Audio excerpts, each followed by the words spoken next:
ಸರ್ಕಾರಕ್ಕೆ ನಾವು ಆಭಾರಿಯಾಗಿರ್ತೇವೆ.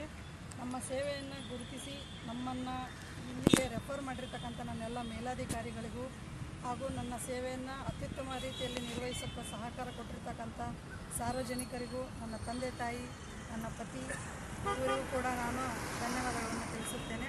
ಈ ಒಂದು ಪ್ರಶಸ್ತಿಯಿಂದ ನಾವು ಇನ್ನೂ ಹೆಚ್ಚು ಅತ್ಯುತ್ತಮವಾಗಿ ಸಾರ್ವಜನಿಕರಿಗೆ ದಕ್ಷತೆಯಿಂದ, ಪ್ರಾಮಾಣಿಕತೆಯಿಂದ ಸೇವೆ ಸಲ್ಲಿಸಬೇಕಂತೇಳಿ ನಮಗಿನ್ನೂ ಹುಮ್ಮಸ್ಸು ಜಾಸ್ತಿ ಆಗಿದೆ. ಮತ್ತು ಈ ಪ್ರಶಸ್ತಿಯನ್ನು ಕೊಟ್ಟಿರೋದ್ರಿಂದ ನಮಗೆ ನಮ್ಮ ಕೆಲಸವನ್ನು ಗುರುತಿಸೋರು ಇದ್ದಾರೆ ಅನ್ನೋ ಒಂದು ನಂಬಿಕೆ ಬಲವಾಗಿದೆ.